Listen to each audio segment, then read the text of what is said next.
my name's Tina McDonald, and I thought it might be helpful to carry on from my previous waffle about fight, flight and freeze. My previous video that talked about this in detail was actually because I had realised that that's exactly the position that I had been triggered into myself, and that I was actually in fight mode when dealing with how people were not taking the regulations about self-isolating and also about social distancing, and the fear that that had set off in me was actually where this was coming from. So I thought it might be helpful in this video to talk about how it works, what's going on in our body, and the things that we can all do to make ourselves more aware of when we are in amongst it, when we have been triggered. And also I always think that if you can find out and know a little bit about things, that it makes it easier. It makes it easier to accept that you are human, that what's going on is perfectly natural, that it's your body's way of trying to cope with something it's finding very difficult. So everybody that you make contact with at the moment is dealing with the pandemic in a different way, in their own way. So it's a dreadful situation, and it's one that we've never really come up against before. We might have had natural disasters, but we might not have had a pandemic. So therefore, it's new. And sometimes when things are new, they're particularly frightening. Also, it's because the only real news that we're getting about the pandemic is based on fear. So it's frightening, it's a scary situation, and that the medical terminology around it can be in itself quite scary. And even people who are flippantly or appearing to flippantly, not adhere to any of the regulations, that could well be because the situation is too scary to contemplate, too frightening to engage with. And that in itself is understandable. So the fear of the situation, the not knowing how to deal with this situation, the whole thing being a new place, and everywhere you look, you're encountering people who are also in the midst of that same situation and not knowing how to deal with it. So there's really nowhere that's a safe haven. There's really nowhere that you can go to say, that's it, set in stone, that's what we have to do, that's how it is. And so therefore it feels, very, very uncertain times. It's kind of like we've got a communal grief almost going on. Everybody is sorrowful at the prospect of what might be, and that prospect is unknown. So fear is just one of the emotions that we might be experiencing at this time. The other one, as I've said, is grief, and the other one is vulnerability. And as I've spoken before on my counselling page on Facebook, it's vulnerability that is very difficult for lots of people to offer. And I'm hearing a lot of vulnerability. That word is being bandied about by people that might not have mentioned it before, or people that are holding it and are not mentioning it even to themselves, that's how they feel. So how many of us actually struggle with showing our vulnerability to the world?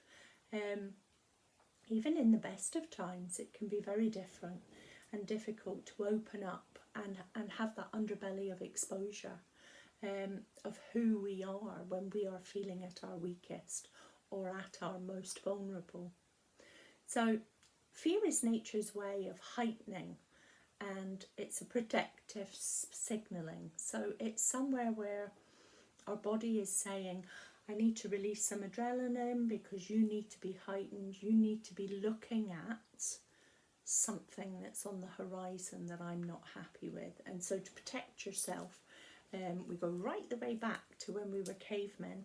And when we were cavemen, we needed this to let us know, there's a woolly mammoth on the horizon, or a saber-toothed tiger is in the village today. So all of those things are nature's way of self-protecting. So we have a thing called a sympathetic nervous system, and this activates when we feel fear, and it sets off a signal to the amygdala and your limbic system, and this then activates this bunch of neurons that set off adrenaline in your system. And you will notice that your body is in fear mode when you are hypersensitive. Your breathing will move from your belly up, high, short, anxious breathing. You might have sweaty palms. You might not be able to concentrate. There are lots of ways. And one of the ways moving forward is if you can recognise how your body warns you that it's in fear and where you will notice it. For me, I notice that I get it in my stomach. It's in the pit of my stomach. It makes me feel tight and anxious, and my breathing comes up. It's kind of like when you look at your breathing in anxiety, it's very similar to excitement. It's that short breathing. And if you can recognise just that moment before everything goes into that mode, that's the moment that you can change direction of it, by embracing how your body shows you, I am in distress. So in modern times, we obviously don't have the same need for the same heightened fear that our cavemen ancestors would have, but our body still reacts in that same way. But actually we do have a control centre, and we can access that. We can turn down the dial of fear by addressing it with looking at how we can distract. So again, by knowing how our body works is to know how we can use distraction and the appropriate distraction to address how our body works. So for me, I know that my breathing comes up here and I have that tight feeling in my stomach. So for me, breathing is key, and I suspect that that's behind a lot of people's reaction. So if you're in fight mode, which I found myself in when dealing with the early days of the pandemic and people not doing as they should do, that then made me fearful. Fearful for me, fearful for mine, fearful for my loved ones, and fearful for the people doing it too. And so therefore I was in fight. How dare they? All of those things. And trying desperately to make sense of where that fear was coming from. And it was based on scared.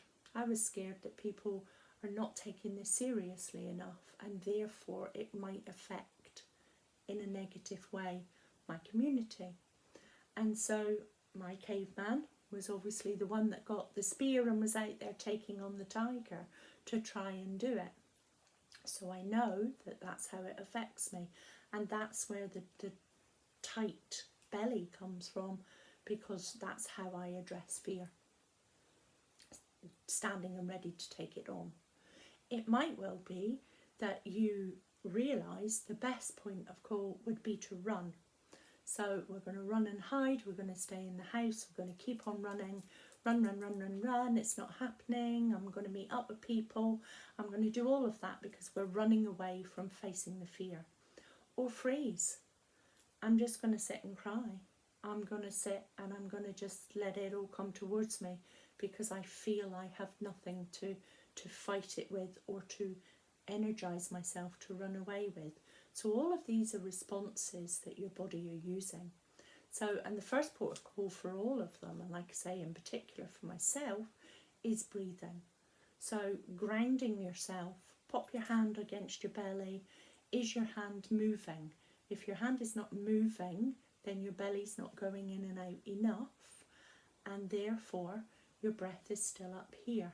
That's not helpful. So the most helpful thing to do is to count to 5 in, count to 5 out, and that in itself, the counting and the depth of breath, They are distracting the synapses in your brain to go from the negative part that's been hypervigilant, hypersensitive, triggered by the fear, and you're moving them across to say to your brain, okay, I'm counting.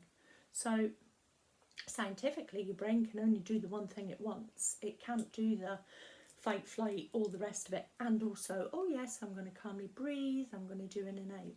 So a mantra, I'm going to be okay, I'm going to be fine, I'm going to be well, my loved ones are fine, whatever it is that makes you feel calmer. And these are things that you do on the good days. So these are things that you put in place by recognising in your body, how does it feel when I'm doing some long, deep belly breathing? How does it feel? What really triggers in my head a sense of warmth and connection with something, someone, someplace when I'm saying a repeated mantra, a positive affirmation to myself? Because then on the days when you're hit by this, those are the days that you can use what works for you. If you can't think of any of those things, and what really helps you get into a happy place or to move into something positive, then dance, put some music on, do some jumping jacks, run on the spot, phone a friend, do whatever it is that makes you feel connected with yourself in a positive time, for when you're not in that space, for when things are triggered. So by engaging with the positive synapses, you're strengthening them. If you always go to the negative side and you're not readdressing that balance, then that balance of strength is also not going to be addressed. So it's important that when everything is heightened, that you have something to almost take away its power, take away the energy. In mindfulness, it's always discussed that energy follows your attention, so energy follows focus. So if your energy is towards a positive thing, even when you are in such a time of stress, then that's really important to be able to connect with that when you need it. These are things that you can take with you wherever you go. If you go out for a walk and you want to keep social distancing, people are coming towards you, click into your mantra. I'm going to be fine. I'm going to be fine. I'm not going to be panicked. I'm going to be grounded, and I'm going to say, okay, I'm going to walk across the road, out of their way. Everything's good. So it's about bringing the little bits, and by collecting all these little positives, they then build your synapses to be a stronger place. So your first point of call when fear hits is looking for the resources that you know are there, rather than letting it run riot and then having to chase it. If you have to chase it and you have skills in place, that's all important. The thing is to remember that you have these things with you, and that's why the work being done on a good day gives you the skills and the support that you need for yourself, by yourself, wherever you are. So to finish this kind of fight, flight or freeze, I'm just going to lean over and get some notes, because I came across a couple of quotes that I thought might be helpful. And as I've said before, the point of doing these offloading waffles for you is that if there is one thing, just one tiny little moment that makes sense, that helps you have something you can take on board as a support network, that's why I'm doing it. That's the whole point, to give you something that you can do for yourself wherever you are, so that when things get really tough or just the overwhelming all of it, you've got something to look to. So a couple of things I came across that I thought might be quite helpful were, I read somewhere about that in Red Indian culture, shamans believe that if you name your fear, you take the power out of it, because you're naming it, you're taking ownership of it. So again, if for example you know that your trigger sends you to fight, flight or fear, and you know, like for me, I know it's fight, well then I might name my fear Muhammad Ali, because that's who I want to be when I'm facing it. So whatever it is that might well be helpful for you, that's the point of it. Something else that I read, I think it was in Caroline Spring in the pods about childhood sexual abuse survivors, was that what you're aiming to do is you're aiming to create a haven or a meeting space, a safe place for your healing to come home to. So it's about, it's okay if the odd time you go completely off at a tangent. It's important to put that back together. It's important to remember that your healing is there and to give it a nest for it to flourish in. There is always a place for compassion and for hope for the future. And I think already during this pandemic, you know, there are so many support groups, there are communities, you know, I've seen people write online, you know, I have an elderly mother who lives in a different part of the country, please can somebody get her some shopping? And they are inundated with people offering to do that back. These are the positives that we feed, the positive synapses, by engaging with and recognising them as positives.